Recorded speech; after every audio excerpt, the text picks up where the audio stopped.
గాక. మా ఛానల్ చూసిన ప్రతి ఒక్కరు మర్చిపోకుండా లైక్ చేయండి, షేర్ చేయండి, సబ్స్క్రైబ్ చేసుకోండి. అలాగే కింద ఉన్న బెల్ ఐకాన్ని క్లిక్ చేయండి. దేవుడు మిమ్మల్ని దీవించి ఆశీర్వదించును గాక. ఆమేన్. షలోం. మన ప్రభువుడు రక్షకుడైన యేసు క్రీస్తు నామంలో మీ అందరికీ కూడా హృదయపూర్వకమైన వందనాలు. ప్రియమైన దేవుని యొక్క బిడ్డలారా, మీరందరూ కూడా బాగున్నారు కదా?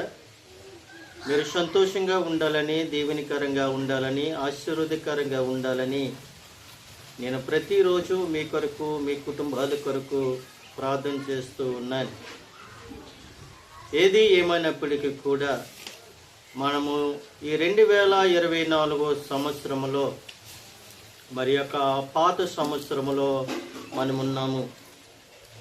మనం ఈ పాత సంవత్సరంలో నుండి 2025 సంవత్సరంలోనికి మరి కొద్ది రోజులైతే మరి దగ్గరగా ఉన్నాయి. ఇంకా 3 రోజులు 4 రోజులు కావస్తుంది కనుక మనమందరము కూడా ఈ 2025 సంవత్సరంలోనికి ప్రవేశించటానికి మనమందరము కూడా సిద్ధంగా ఉన్నాం. అయితే ఈ 2024 సంవత్సరం నుండి 2025 సంవత్సరంలోనికి మనము అడుగు పెట్టాలి అనంటే మనం ఏమి కలిగి ఉండాలి అనంటే ప్రార్థన కలిగి ఉండాలి. ప్రార్థనే మన యొక్క జీవితాన్ని మారుస్తుందని లేఖనాలు సెలవిస్తూ ఉన్నాయి. ప్రార్థన వలనే కానీ మరి దేని వలన కార్యములు జరగవని ఈ లేఖనాలు మనకి తేట తెల్లగా తెలియపరుస్తూ ఉన్నాయి. ప్రియమైన దేవుని యొక్క బిడ్డలారా, దగ్గరగా డిసెంబర్ 1 నుండి మరి డిసెంబరు 31వ తారీఖు వరకు కూడా అనేక మంది దైవజనులు, అనేక మంది దైవజనురాలు, అనేక మంది యవనస్తులు క్రిస్మస్లు సెలబ్రేషన్ చేసుకుంటూ ప్రభుని స్తుతించుకుంటూ ఉన్నాం. ప్రియమైన దేవుని యొక్క బిడ్డలారా, ఎన్ని క్రిస్మస్లు సెలబ్రేషన్ చేసుకున్నా, ఎన్ని యూత్ క్రిస్మస్లు సెలబ్రేషన్ చేసుకున్నా, ఎన్ని మరి సండే స్కూల్ క్రిస్మస్లు జరుపుకున్నా మన జీవితంలో ఉండవలసింది ఏమిటి అని అంటే దేవుని యొక్క వాక్యము. దేవుని యొక్క వాక్యము మన హృదయములో లేకపోతే,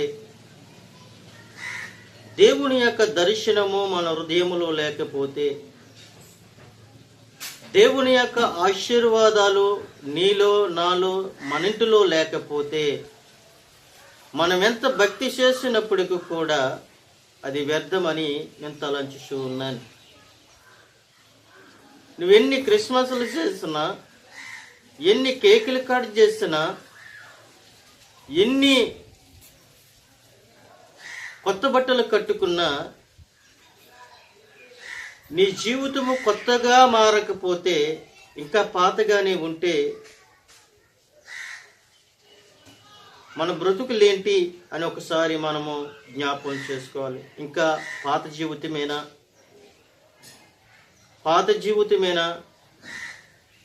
కొత్త జీవితము మనము ప్రారంభించొద్దా?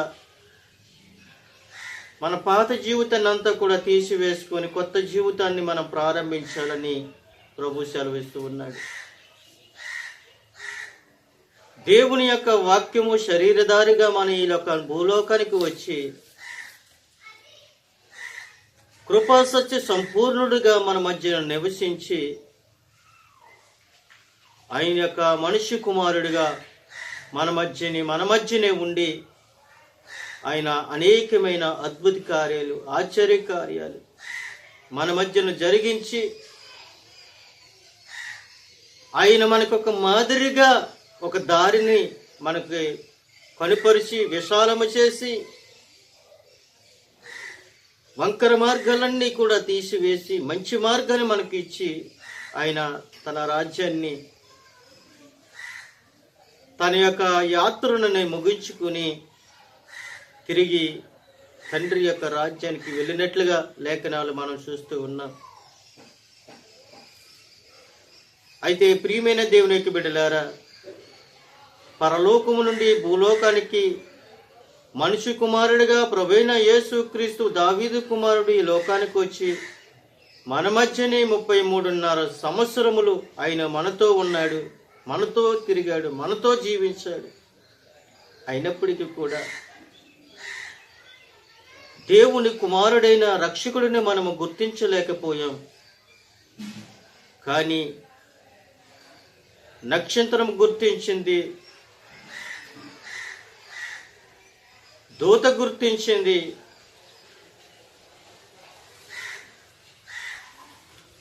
అయితే ప్రియమైన దేవుని యొక్క బిడ్డలారా, ఇటువంటి వింతైన తార మన జీవితాలలో ఒక వెలుగును నింపి నీలో ఉన్న వెలుగును ఇంకా ప్రకాశింపజేయటానికి, నీలో ఉన్న చీకటిని పారదోలి జీవపమైన వెలుగులోనికి నిన్ను నడిపించడానికి లోకరక్షకుడైన యేసుక్రీస్తును నీలో ఉద్భవించడానికి ఆయన ఈ లోకానికి వచ్చాడు. అయితే ప్రియమైన దేవుని యొక్క బిడ్డలారా, ఈ పాత సంవత్సరంలో అద్భుతమైన క్రిస్మస్ను జరిగించావేమో, అద్భుతంగా అనేకమైన పేదవారికి నీవు వస్త్రాలు పెట్టావేమో, అనేక మందికి పేదవారికి ఆహారం పెట్టావేమో. ఇవన్నీ వ్యర్థమేమి కాదు. కానీ నీ జీవితం మారకపోతే, మన బ్రతుకులు మారకపోతే, మన జీవితాలను మారకపోతే, ఎన్ని బట్టలు పెట్టినా, ఇంతమందికి భోజనాలు పెట్టినా, ఎన్ని కేకులు కట్ చేసినా, ఎంతమందిని మనము గౌరవించినా అది మనతో రాదు. ప్రియమైన దేవునికి బిడ్డలారా, దేవుడు అంటున్నాడు, మారు మనసు పొంది నువ్వు రక్షణ పొందకపోతే నువ్వెంత భక్తి చేసినప్పటికీ కూడా అది వ్యర్థమని ప్రభు సెలవిస్తున్నాడు. వినటము ద్వారాగా విశ్వాసము కలుగుతుంది, విశ్వాసము ద్వారాగా మారు మనసు కలుగుతుంది, మారు మనసు ద్వారాగా రక్షణ కలుగుతుంది, రక్షణ ద్వారాగా దేవుని యొక్క వారసులకు మనము ఆయనకి మనము కుమారులమై ఉన్నాం, కుమార్తెలమై ఉన్నాం. ప్రేమైన దేవునికి బిడ్డలారా, ఒక దైవజనుడు మీ వద్దకు వచ్చి ప్రభువును నమ్ముకోండి, ప్రభుని విశ్వసించండి, ప్రభుని సొంత రక్షకుడిగా అంగీకరించండి అని చెప్పినప్పుడు వినండి, త్రోసివేయకండి. వినటం ద్వారాగా విశ్వాసము కలుగుతుంది. ప్రియమైన దేవునికి బిడ్డలారా, బయటి విశ్వాసము కాదు కానీ మనకు ఉండవలసింది వాక్యం అనే విశ్వాసములో మనం జీవించాలి. వాక్యాన్ని మనం నమ్మాలి. ఎందుకనంటే రాబోయే కాలంలో బోధలు మొదలవుతున్నాయి. రాబోయే కాలంలో అబద్ధ ప్రవక్తలు రాబోతూ ఉన్నారు, ఆల్రెడీ వచ్చే ఉన్నారు. ప్రియమైన దేవునికి బిడ్డలారా, రాబోయే కాలంలో అబద్ధ క్రీస్తు వచ్చాడని లేఖనాలు సెలవిస్తున్నాయి, రాబోతున్నాడని లేఖనాలు సెలవిస్తున్నాయి. కానీ అబద్ధ క్రీస్తులు అనేక మంది వచ్చారు. ప్రియమైన దేవునికి బిడ్డలారా, అక్కడ క్రీస్తు ఉన్నాడని, ఇక్కడ క్రీస్తు ఉన్నాడని, నేనే క్రీస్తునని చెప్పుకొని, నేనే దేవుడినని చెప్పుకున్న అనేక మంది ప్రజలు ఈ రోజున కనబడుతూ ఉన్నారు. అనేకమైన అబద్ధ ప్రవక్తలకు కనబడుతూ ఉన్నారు. ఈ రోజు వాక్యాన్ని ఎవరు కూడా అంగీకరించలేకపోతున్నారు, వాక్యాన్ని ఎవరు కూడా విశ్వసించలేకపోతూ ఉన్నారు, వాక్యాన్ని ఎవరు కూడా హృదయంలో భద్రపరచలేకపోతూ ఉన్నారు.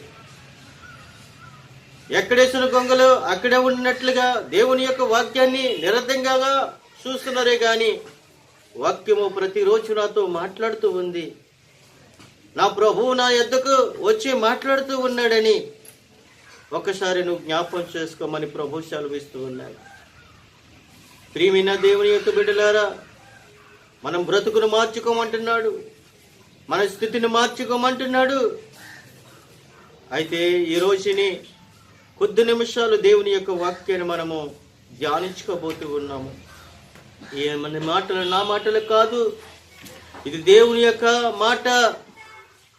ఈ యొక్క దేవుని యొక్క బాట ఎవరు రచించారు, ఎవరు బయలుపరిచారు, దావీదుకు పరిశుద్ధాత్మ దేవుడు దావీదుకు బయలుపరిస్తే ఆ దావీదు దేవుని యొక్క వాగ్దానాన్ని వాక్యము రూపంలో, గ్రంథాల రూపంలో మనకి లిఖింత చేసి మనకి బయలుపరుస్తూ ఉన్నాడు. యెషయా కుమారుడైన దావీదు మాట్లాడుతూ ఉన్నాడు. ఈ దావీదు దేవుని యొక్క వాక్కు ద్వారాగా మాట్లాడుతూ ఉన్నాడు. యెహోవా న్యాయమును ఆలకింపుము, నా మొర్ర అంగీకరించుము, నా ప్రార్థనకు చెవియొగ్గుము. అది కపటమైన పెదవుల నుండి వచ్చినది కాదు. దావీదు అంటున్నాడు,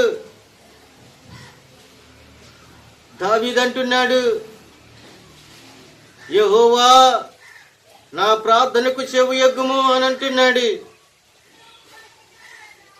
రెండోదిగా ఏమంటున్నాడు తెలుసా? అది కపటమైన పెదవుల నుండి వచ్చినది కాదు. యథార్థంగా నేను ప్రార్థన చేస్తూ ఉన్నాను.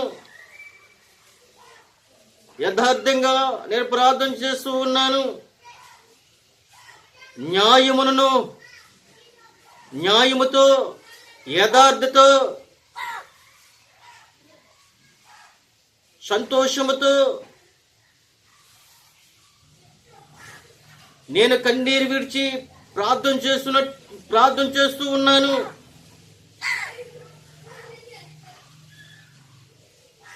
న్యాయమును ఆలకించమంటున్నాడు. నేను యథార్థమైన ప్రార్థన చేయటం లేదు, కపటమైన ప్రార్థన చేయటం లేదు. కపటమైన బెదవుల నుండి వచ్చినది కాదు. నేను హృదయపూర్వకముగా నేను ప్రార్థన చేస్తూ ఉన్నాను ప్రభువా. ఆనందముతో నేను ప్రార్థన చేస్తూ ఉన్నాను. సంతోషముతో నేను ప్రార్థన చేస్తూ ఉన్నాను.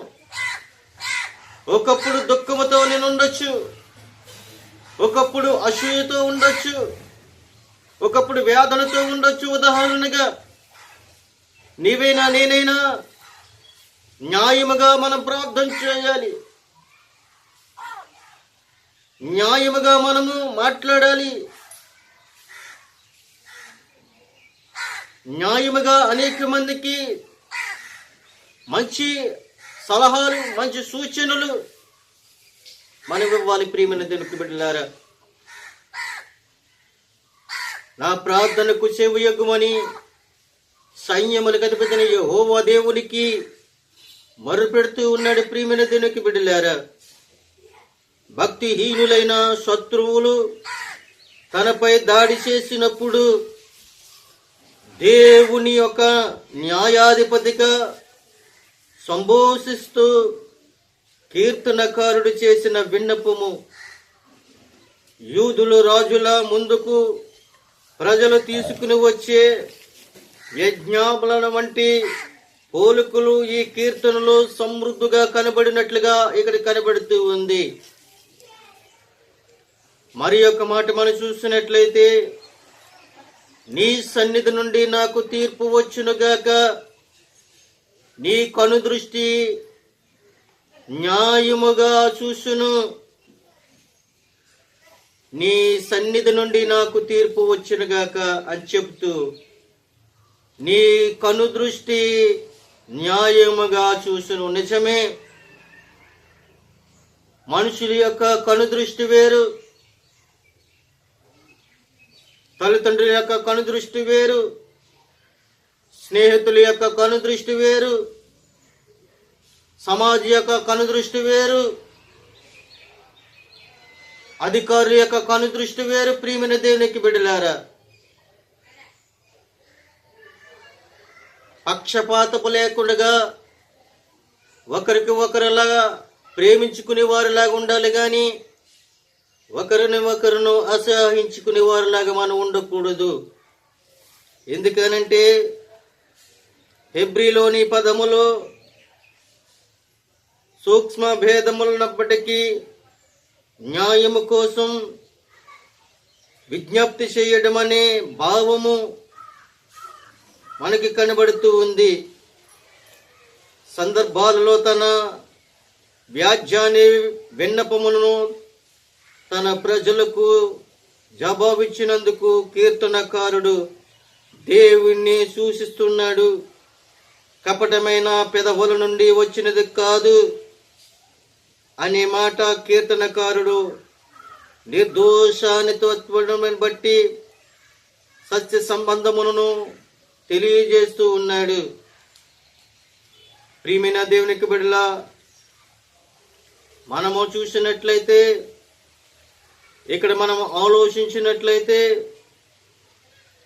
దేవుడు మోసాన్ని సహించడు.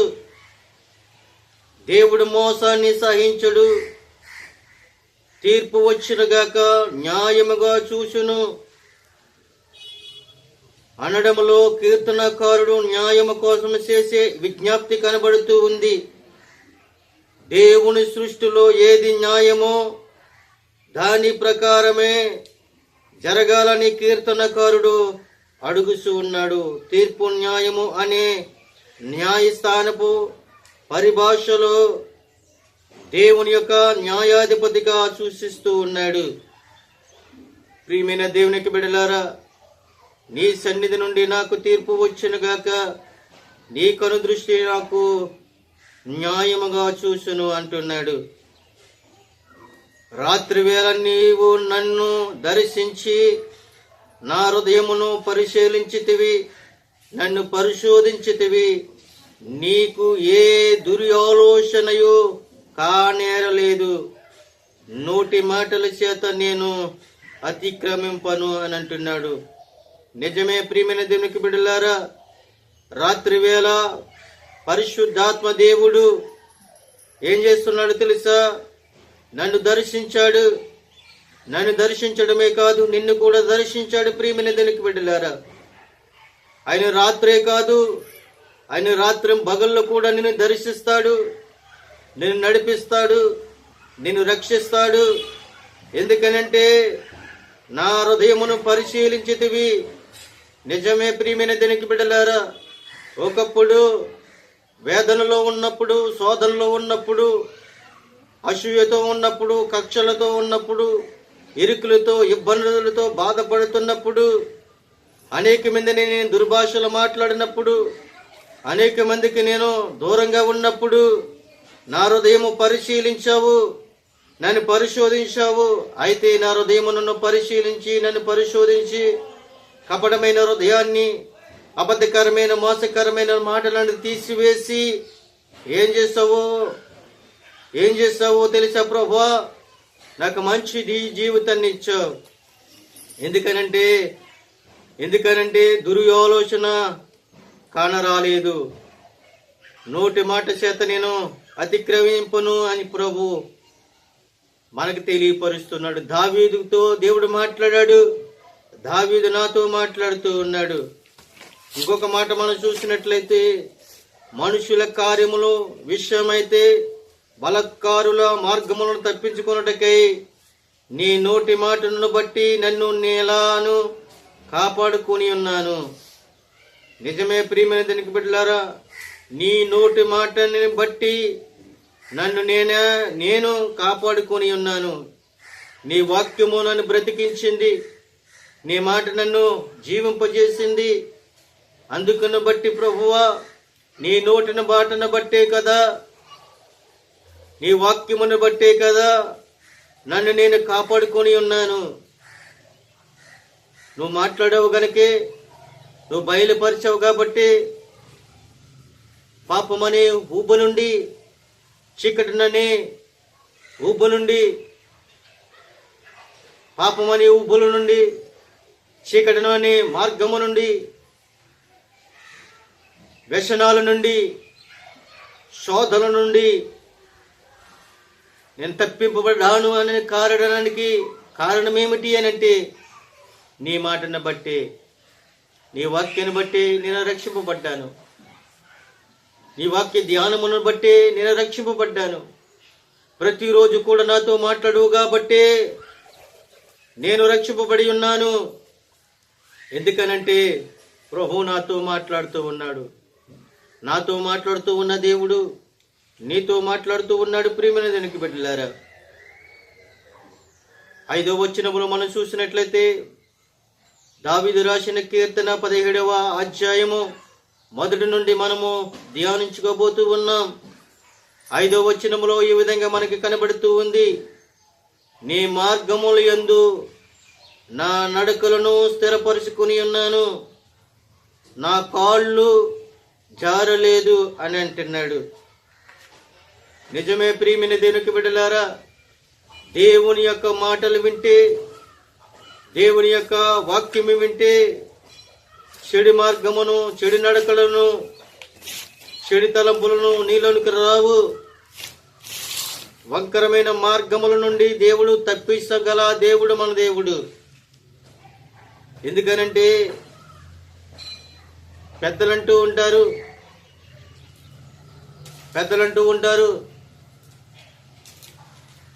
ఏమంటారో తెలుసా?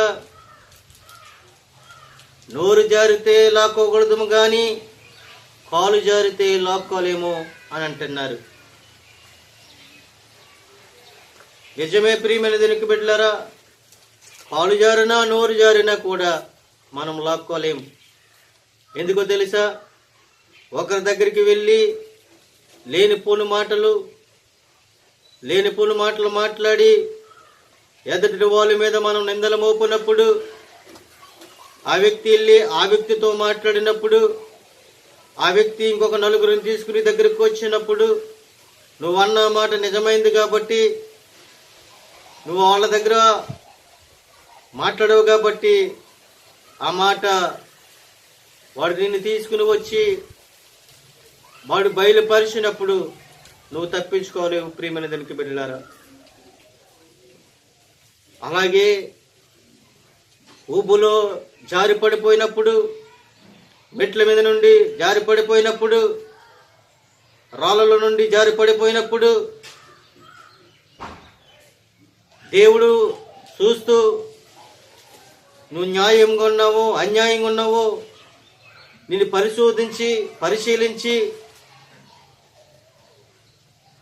నువ్వు న్యాయంగా నడుచుకుంటే, యథార్థంగా జీవిస్తే, వాక్యానుసారంగా జీవిస్తే నువ్వు పడిపోయినా తిరిగి లెగిస్తావు. పడిపోయిన దేవుడు నిన్ను లేవదీస్తాడు. ఏదో ఒక అవకాశాన్ని దేవుడు నీకు ఇచ్చాడు అని నువ్వు పడిపోయినా తిరిగి లెగిసావు, క్షేమంగా లెగిసావు అని నువ్వు అనుకుంటున్నావేమో ఈ రోజుని. దేవుడే నిన్ను లేపాడు. జారి పడిపోయిన నీవు, రాళ్ళల్లో పడిపోయిన నీవు, రప్పల్లో పడిపోయిన నీవు, ఊబులో పడిపోయిన నీవు, కూరుకుపోతున్న నీవు లేవదీశాడు అనంటే దేవుడు నీవంటే దేవుడికి ఇష్టము కాబట్టి, నువ్వు దేవుని కుమారుడు కాబట్టి, ఇవాళ కాకపోతే రేపొద్దుడైనా నీ తప్పును నువ్వు తెలుసుకుని దేవుని యొద్దకు వస్తావని అంగీకరించి ఒక అవకాశం దేవుడు నీకు ఇచ్చాడు. అందుకే నువ్వేం చేస్తావో తెలుసా? పడిపోయినా కూడా నీ కాళ్ళు జారలేదు. అందుకంటే దావీదు అంటున్నాడు, నీ మార్గముల యందు నా నడకలను స్థిరపరుచుకుని ఉన్నాను, నాకు కాళ్ళు జారలేదు. అందుకే ప్రియమైన దేవునికి బిడ్డలారా, దేవుని యొక్క వాక్యము యందు విశ్వాసం కలిగి, నమ్మకము కలిగి, ప్రేమ కలిగి, హృదయంలో భద్రపరుచుకుని ప్రభు యందు నమ్మకము కలిగి నువ్వు జీవిస్తే నువ్వు పడిపోయినా తిరిగి లెగిస్తావని లేఖనాలు సెలవిస్తూ ఉన్నాయి. నువ్వు పడిపోయి లేచి 2-3 సార్లు చూస్తాడే కానీ అలాగని అత్తమాన పడిపోయి లెగిస్తే ఏదో ఒక రోజుని దేవుడు నిన్ను విడిచిపెట్టేస్తాడు. ప్రియమైన దేవునికి బిడ్డలారా, 6వ వచనంలో చూసినట్లయితే, నేను నీకు మొర్ర పెట్టుకుని ఉన్నాను, దేవా నీవు నాకు ఉత్తరం ఇచ్చేదవు, నాకు చెవియొగ్గి నా మాట ఆలకించుము అంటున్నాడు. నిజమే ప్రియమైన దేవునికి బిడ్డలారా, నీవు నాకు ఉత్తరం ఇచ్చేదవు అంటూ దావీదు తన ప్రార్థనకు వచ్చే జవాబు విషయంలో నిశ్చితంగా కనపరుస్తూ ఉన్నాడు. ఎందుకంటే అతని వ్యాజ్యములు న్యాయము ఉండడమే కాక అతను దేవుని కృప కోసము వేడుకుంటూ ఉన్నాడు. దావీదు దేవుని యొక్క కృప కోసం వేడుకుంటూ ఉన్నాడు. అలాగే నీవు కూడా దేవుని యొక్క కృప కొరకు వేడుకుంటున్నావా? దేవునికి దగ్గరగా జీవిస్తూ ఉన్నావా? దేవుడు అంటున్నాడు నీవు న్యాయంగా నడుచుకోమంటున్నాడు. అన్యాయముగా నువ్వు నడవకు, న్యాయముగా నువ్వు నడుచుకో. దావీదు న్యాయముగా నడుచుకున్నాడు కాబట్టి, ఆయనకు మొర్ర పెట్టాడు కాబట్టి, దేవుని యొక్క మాటలు చెవి ఎక్కుకున్నాడు కాబట్టి దావీదు అంటున్నాడు, నా మాట ఆలకించుము, నా మాట ఆలకించుము ప్రభువా అని చెబుతూ ఉన్నాడు. ప్రియమైన దేవుని బిడ్డలారా, 7వ వచనము 9వ వచనములో మనం చూసినట్లయితే, నీ శర నుంచి వచ్చిన వారిని వారి మీదకి లేచి వారిని నీ చేతిలో నుండి నీ కుడి చేత రక్షించువాడా, నీ కృపాశాయములను చూపుము. ఒకడు తన కనుపాపను కాపాడుకున్నట్లు నన్ను కాపాడుము అని చెప్తూ ఉన్నాడు. నిర్గమనాటి సంఘటనలన్నీ ఇశ్రాయేలులు విమోచనకు దేవుని ఆశ్చర్యకార్యాలని వర్ణించే మోషే కీర్తనలో కూడా కుడి చేత కృపాశాయములను చూపుచు అనే వర్ణన మనకి కనబడుతూ ఉంది.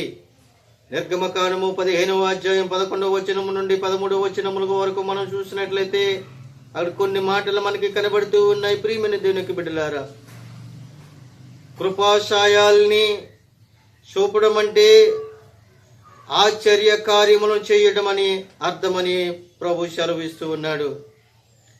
ఇవి సాధారణంగా దేవుని సృష్టిలో అద్భుత ఘటనలను కావచ్చు, లేదా అవసరమైన సమయంలో కీర్తనకారుడు చెందిన దైవ సహాయము కావచ్చు. కనుపాపను రెక్కల నీడను అనే 2 కాపుదల సాదృశ్యంగా మనకి కనబడుతూ ఉన్నాయి. జాగ్రత్తగా పరీక్షించుకోవడము జరుగుతూ ఉందని ఇక్కడ మనకి కొన్ని మాటలుగా మనకి కనబడుతున్నాయి. తల్లి పక్షి తన పిల్లలని రెక్కల చోటున కాపాడుకున్నట్లుగా దేవుడు తన ప్రజలని కాపాడుతూ తెలియజేస్తూ ఉన్నాడు. చూడండి ప్రియమైన దేవుని బిడ్డలారా, కోడి పిల్ల తన రెక్కల చోట నెట్టుకొని తన పిల్లలని కాపాడుకుంటూ ఉంది. పక్షి తన పిల్లలని తన రెక్కల చోటను పెట్టుకొని ఆపద నుండి, గద్దల నుండి, దుష్టుడి నుండి కాపాడుకుంటూ ఉంది. అలాగే నా ప్రభువైన యేసుక్రీస్తు, దావీదు కుమారుడు, పరిశుద్ధాత్మ దేవుడు యేసుక్రీస్తు ప్రభువారు ఆయన యొక్క రెక్కల కింద మనల్ని కప్పుకుంటూ ఉన్నాడు. ఆయన యొక్క రెక్కల కింద మనల్ని కాసుకుంటూ ఉన్నాడు. ఏ పక్క నుంచి ఏ ఆపద వస్తుందో, ఏ పక్క నుండి ఏ శోధన వస్తుందో, ఏ పక్క నుండి ఏ దుష్టుడు వెరవేస్తూ ఉన్నాడు, ఏ పక్క నుండి చీకటి కమ్ముకుంటూ వస్తుందో, ఆ దుష్టుడి నుండి, ఆ చీకటి నుండి తప్పించడానికి నా ప్రభువైన యేసుక్రీస్తు నిన్నేం చేస్తూ ఉన్నాడో తెలుసా? ప్రియమైన దేవునికి బిడ్డలారా, ఆయన యొక్క రెక్కల కింద ఆయన కప్పుకున్నాడు. వర్షం వచ్చినప్పుడు పక్షులు తన బిడ్డల్ని ఎలాగైతే కాపాడుకుంటూ ఉన్నాయో, గెద్ద వచ్చినప్పుడు పక్షి తన పిల్లల్ని ఎలాగైతే కాపాడుకుంటూ ఉందో, కాకులు వచ్చినప్పుడు కోడి పిల్లల్ని తన తల్లి ఎలాగైతే కాపాడుకుంటూ ఉందో, అలాగే వేదనలోను శోధనలోను కూడా నీ తల్లిదండ్రులు నీ బిడ్డలని, నా బిడ్డలని ఎలాగైతే మనం కాపాడుకుంటూ ఉన్నామో, అలాగే ప్రభువైన యేసుక్రీస్తు ఆయన రెక్కల కింద మనల్ని కప్పి ఉన్నాడని తెలుసుకోవాలి. ఈ 2024 సంవత్సరములో మన బ్రతుకు దినములన్నీ కూడా పాపంలో పుట్టి, పాపంలో పెరుగుతూ, పాపంలో జీవిస్తూ లోకనాథులతోనూ, లోక శక్తులతోనూ, అంధకార శక్తులతోనూ, చీకటి శక్తులతోనూ, దురాత్మ శక్తులతోనూ మనం పోరాడాము, జయించాము అనంటే మన శక్తితో కాదు, మన బలముతో కాదు, అది దేవుని యొక్క శక్తితోనూ, దేవుని యొక్క వాక్యముతోనూ, దేవుని యొక్క మాటతోనూ, దేవుని యొక్క విశ్వాసములోనూ మనం జీవించాము. కాబట్టి అంధకార శక్తుల నుండి, చీకటి శక్తుల నుండి, దురాత్మ శక్తుల నుండి, అనేకమైన శక్తుల నుండి దేవుడు మనల్ని కప్పి ఆయన నూతన సంవత్సరంలోనికి నిన్ను నడిపించటానికి, నన్ను నడిపించటానికి, నీ కుటుంబాన్ని నడిపించటానికి, నా కుటుంబాన్ని నడిపించటానికి ఆయన సాయశక్తులా మరి కాచుకుంటూ ఉన్నాడు. మనమైతే నిద్రపోతామేమో, మనము పడకల మీద నిద్రపోతాం, నడుస్తూ నిద్రపోతాం, కూర్చుంటూ నిద్రపోతాం, మాట్లాడుతూ నిద్రపోతాం, ప్రయాణం చేస్తూ నిద్రపోతాం. కానీ నీ దేవుడు, నా దేవుడైన ప్రభువైన యేసుక్రీస్తు ఆయన నిద్రపోయే దేవుడు కాదు. ఆయన కునుకుపాటు చేసే దేవుడు కాదు. ఆయన కునుకుడు, నిద్రపోడు. ఆయన నిన్ను నన్ను కూడా రక్షించే దేవుడు. నిన్ను నన్ను కూడా వెలుగులోనికి తీసుకుని వెళ్ళే దేవుడు. ఆయన కునుకుడు, నిద్రపోడు. నిన్ను నన్ను కాపాడగలగన దేవుడు ఆయన. అయితే ప్రియమైన దేవునికి బిడ్డలారా, పరిశుద్ధాత్మ దేవుడు ఆయన మాట్లాడుతూ ఉన్నాడు. 10వ వచనములో మనం చూసినట్లయితే, వారు తమ హృదయమును కఠినపరుచుకుని ఉన్నారు, వారు నోరు గర్వముగా మాట్లాడును. నిజమే ప్రియమైన దేవునికి బిడ్డలారా, అక్కడ పుట్టినట్లు చూసినట్లయితే వారు తమ క్రొవ్వుతో హృదయము మూసుకొని ఉన్నదని చెప్తూ ఉన్నాడు.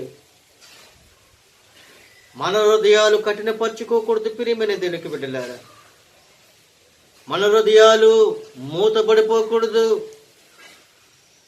మన హృదయం అనే తలుపులు తెరవబడాలి గాని మూసిపోయే హృదయాలుగా ఉండకూడదు. మన హృదయాలు క్రొవ్వు పట్టిపోయిన హృదయములుగా ఉండకూడదు.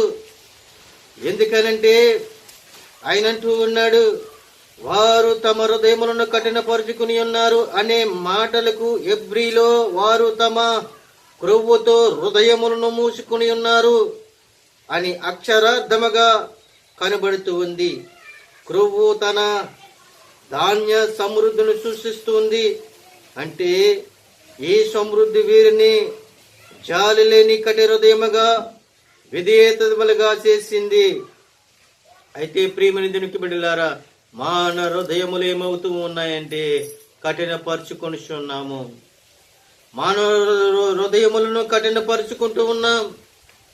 ఎందుకనంటే పరిశుద్ధాత్మ దేవుడు మనందరితో ఆయన మాట్లాడుతూ ఉన్నాడు. ఈ రోజుని 11వ వచనంలో మనం చూసినట్లయితే మనము ఎలాగుండాలో, ఏ విధంగా ఉండాలో, ఎలాగా మనము అడుగు జాడులలో నడవాలో, ఎలాగ మనము ఆయనని మనల్ని నేల నుండి ఎలాగ పైకి లేపాడో ఆయన మాటల్లో మనం చూద్దాం ప్రియమైన దేవునికి బిడ్డలారా. 11వ వచనంలో మనం చూసినట్లయితే, మా అడుగు జాడులను గుర్తుపట్టి వారి అప్పుడు మమ్మను చుట్టుకొని ఉన్నారు, మమ్మను నేలను కూల్చుటకు గురి చూస్తున్నారు అని చెప్తూ ఉన్నారు. నిజమే ప్రియమైన దేవునికి బిడ్డలారా, ఆయన మనతో ఆయన సంభాషిస్తూ ఉన్నాడు. ఆయన మనల్ని నిర్మించాడు గనుక అనేక మంది ఏం చేస్తూ ఉన్నారు అని అంటే మనల్ని దారి తప్పించటానికి అనేకమైన గుర్తులు పడుతూ ఉన్నారు. కీర్తనకారుని చుట్టుముట్టి అతని మీద దాడి చేయాలని అనుకుంటూ ఉన్నారు. సింహము వలనే మరి దుష్టుడు గర్జిస్తూ ఉన్నాడు ప్రియమైన దేవునికి బిడ్డలారా. అయితే మనం ఎలా ఉండాలి అంటే దుష్టుడు నుండి మనము తప్పింపబడాలి అని ప్రభు సెలవిస్తూ ఉన్నాడు. 12వ వచనంలో మనం చూసినట్లయితే, వారు చీల్చుటకు అతూరపడుచు సింహం వలె సాటైన స్థలములో పొంచు కొదమ సింహం వలె ఉన్నారు. యెహోవాలేమో వారిని ఎదుర్కొని వారిని పడగొట్టము, దుష్టుని చేతిలో నుండి నీ ఖడ్గము చేత నన్ను రక్షింపుము. నిజమే ప్రియమైన దేవునికి బిడ్డలారా, అపవాదనే దుష్టుడు, సాతాను అనే దుష్టుడు, అబద్ధికుడనే దుష్టుడు, సాధకుడనే దుష్టుడు, నరహంతుకుడనే దుష్టుడు, వ్యభిచారమనే దుష్టుడు, ప్రభువా ధనయాహం అనే దుష్టుడు నాలో నుండి తీసివేయి ప్రభువా. నాలోంచి తీసివేసి నీ ఖడ్గము చేత నన్ను రక్షించుము. నీ వాక్యమనే ఖడ్గము, నీ వాక్యమనే ఖడ్గము, నీ మాట అనే ఖడ్గము, నీ సత్యమనే ఖడ్గము నుండి నన్ను రక్షింపుము. నన్ను రక్షించినట్లుగా దేశంలో ఉన్న బిడ్డలను రక్షించుము.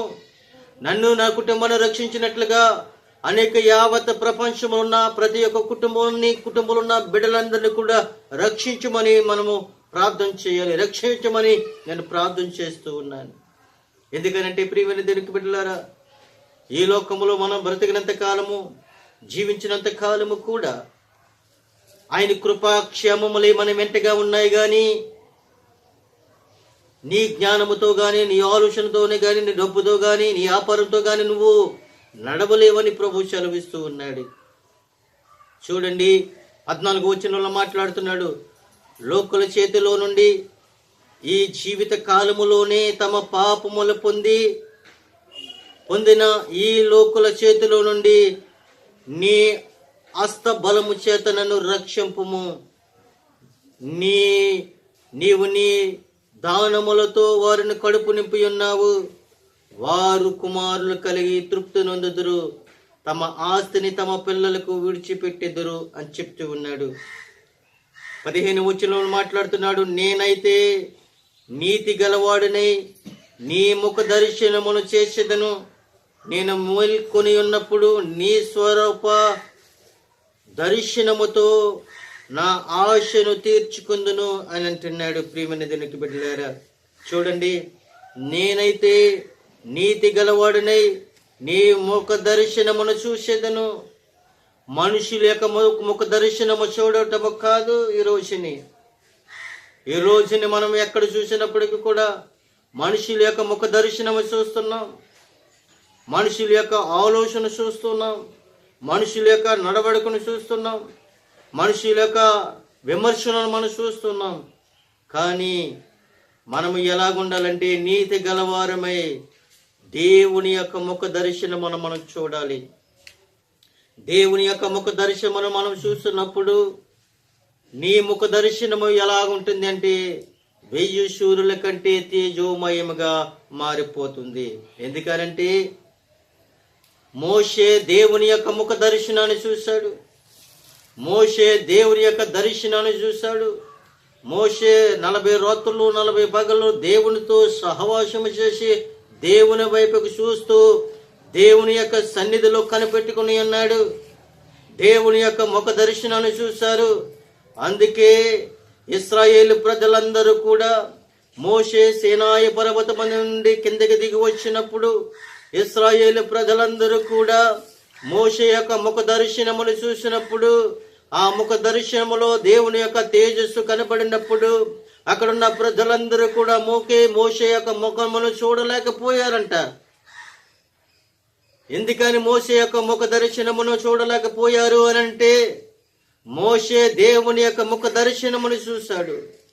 1 రోజు కాదు, 2 రోజులు కాదు, 40 రాత్రులు 40 పగళ్ళు మోషే సీనాయి పర్వతము మీద దేవుని యొక్క సన్నిధిలో ముఖ దర్శనములను చూశాడు. కాబట్టి దేవుని యొక్క ముఖ దర్శనము మోషే యొక్క ముఖ దర్శనములో నింపాడు. కాబట్టి ఇశ్రాయేలు ప్రజలందరూ కూడా మోషే యొక్క ముఖ దర్శనమును చూడలేకపోయారు. ఎందుకనంటే మోషే యొక్క ముఖము 1000 సూర్యుల కంటే తేజోమయంగా ఉండిపోయింది. కాబట్టి ఆ తేజోమయమైన ముఖమును చూడలేక ఆ ఇశ్రాయేలు ప్రజలందరూ కూడా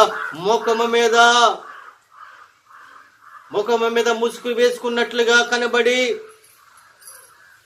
ఉన్నారు. ప్రియమైన దీనికి బిడ్డలారా, దేవుడు నీకు ఇచ్చిన కృపను బట్టి నీవు దేవుని యొక్క ముఖ దర్శనమును చూసినప్పుడే నీ ముఖ దర్శనము మారుతుంది. దేవుని యొక్క ముఖ దర్శనము చూసి నీ ముఖ దర్శనమును మారినప్పుడు, నీ ముఖ దర్శనము అనేకమైన ప్రజలు చూసినప్పుడు వారు కూడా నిన్ను చూసి సంతోషిస్తారు, నువ్వు చెప్పిన మాటలను నమ్ముతారు. ఎందుకనంటే దేవుని యొక్క ముఖ దర్శనము నీలో ఉంది కాబట్టి, దేవుని యొక్క సత్యమైన మార్గము, సత్యమైన మాటలు, సత్యమైన జీవాన్ని నువ్వు ప్రకటించినప్పుడు, నీ ముఖ దర్శనములో దేవుని యొక్క ముఖ దర్శనము కనబడినప్పుడు నీ మాటలు సత్యమని వాళ్ళు నమ్ముతారు. నీ మార్గము సత్యమైందని నమ్ముతారు. దేవుని యొక్క మార్గము నిదానమైనది, వంకర మార్గము కాదని వాళ్ళు నమ్మి విశ్వసించి అంగీకరించి నీ వైపుకు నడుస్తారు. ప్రియమైన దేవుని బిడ్డలారా, ఎందుకనంటే మొట్టమొదటిసారిగా దేవుడు ప్రభువైన యేసుక్రీస్తు ఆయన ఏం చేస్తాడో తెలుసా? 12 మంది శిష్యులని ఏర్పరచుకున్నాడు. 12 మంది శిష్యులను ఏర్పరచుకుని ఆయన అనేకమైన ప్రాంతములకు పంపించాడు. దేవుని యొక్క ముఖ దర్శనములను ఆ 12 మంది శిష్యులు చూశారు. కానీ ఒక వ్యక్తి మాత్రము తప్పిపోయాడు. ఎందుకనంటే దేవుని యొక్క ముఖ దర్శనము చూడలేకపోయాడు. కారణం ఏమిటి అనంటే, దేవుని ఎప్పుడు పట్టిందమా, ఎప్పుడు సంహరిద్దామా, ఎప్పుడు ధనాన్ని మనము సంపాదించుకుందామా అని ధన వ్యామోహంలో పడిపోయాడు. ధన వ్యామోహములోను ఆలకాలని విచిత్రమైన ఆలకలములతో నింపబడిపోయాడు. ప్రజల యొక్క వ్యామోహంలో పడిపోయాడు. దేవుని ఎప్పుడు అప్పగిందమా, ఎప్పుడు సంహరిందమా, ఎప్పుడు దేవుని అమ్ముకుందామా అని ఆలోచించాడు. ఒక నీతిమంతుడిని అప్పగించాడు. ఒక నీతిమంతుడిని అప్పగించి అతన్ని తన పాపములను మూట కట్టుకున్నాడు. ప్రభు అంటూ ఉన్నాడు, అటువంటి వ్యక్తి పుట్టకుండా ఉండటం మేలు అని అంటున్నాడు. ఎప్పుడైతే యేసుక్రీస్తు యొక్క రక్తములో ముంచబడిన ఈ యొక్క మొక్కని ఎప్పుడైతే తిన్నాడో వాడిలో ఏం దూరింది అనంటే దురాత్మ ప్రవేశించింది. ఆ దురాత్మ ప్రవేశించినప్పుడు ఆ దురాత్మ ఏం చేసింది అనంటే యేసుక్రీస్తును అప్పగించడానికి అనేకమైన పన్నాగాలు పన్నినట్లుగా చూస్తూ ఉన్నాం. అయితే ప్రియమైన దేవునికి బిడ్డలారా, దేవుడు ఏం చేశాడో తెలుసా? ఆ యొక్క 11 మంది శిష్యులను 12 మంది శిష్యులను ఏర్పరచుకొని మీరు సర్వలోకమునకు వెళ్ళి సర్వ సృష్టికి సువార్తను ప్రకటించండి అని చెప్పాడు. ఆ యొక్క 12 మంది శిష్యులో ఉండి మన భారతదేశానికి తోమ ఆయన యొక్క వ్యక్తి ఒక శిష్యుడు మన భారతదేశానికి వచ్చి తన యొక్క యాత్రను ముగించి ఆయన యొక్క రాజ్య సువార్తను ప్రకటించి మనందరికి దేవుని యొక్క వాక్యాన్ని, దేవుని యొక్క మాటలను మనకి పరిచర్య చేసి ఆయన హతసాక్షుడయ్యి తిరిగి దేవుని యొక్క రాజ్యానికి వెళ్ళినట్లుగా మనం చూస్తూ ఉన్నాం. మన బ్రతుకు దినములన్నీ కూడా కృపాక్షేమములే మనం వెంట రావాలి, కానీ ఎవరు కూడా నిన్ను రక్షించలేరు, ఎవరు కూడా నిన్ను పోషించలేరు. దేవుడే నిన్ను పోషించాలి, దేవుడే నిన్ను రక్షించాలి, దేవుడే నిన్ను కాయాలి. అప్పుడు మాత్రమే నువ్వు రక్షింపబడతావు. అప్పుడు మాత్రమే నేను కూడా రక్షింపబడతాము. ప్రియమైన బిడ్డలారా, జీవితకాలం అంతా కూడా సంపూర్ణమైన ఆరోగ్యము, బలమును, శక్తి, ఆయుష్ మనకి కావాలి అని అంటే 2024 సంవత్సరంలో మన ప్రాత బ్రతుకులన్నీ కూడా తీసివేసుకుని స్వచ్ఛమైన జీవితాన్ని మనం జీవించి దేవుని యొక్క మాటలు అంగీకరించి నూతనమైన సృష్టిలోనికి, దేవుడు నూతనమైన సృష్టిని సృష్టించి మనల్ని ఎలాగైతే నిలబెట్టాడో, నూతనమైన సృష్టి నూతనమైన సంవత్సరంలోనికి అడుగుపెట్టేటప్పటికి మన బ్రతుకులన్నీ కూడా నూతనమయంగా ఉండాలని కోరుకుంటూ నా మాటలను ముగిస్తూ ఉన్నాను. కొద్ది మాటలు దేవుడు దీవించి ఆశీర్వదించిన కాక ఈ మాటలన్నీ కూడా ప్రియమైన దేవునికి బిడ్డలారా, కీర్తన గ్రంథము 17వ అధ్యాయము మొదటి నుండి 15 వచనాలు మనము ధ్యానించుకున్నాం. ఈ మాటలన్నీ కూడా మన జీవితంలో ఫలించాలని కోరుకుంటూ నా మాటలు ముగిస్తూ ఉన్నాను. కొద్ది మాటలు దేవుడు దీవించిన గాక. ఆమేన్.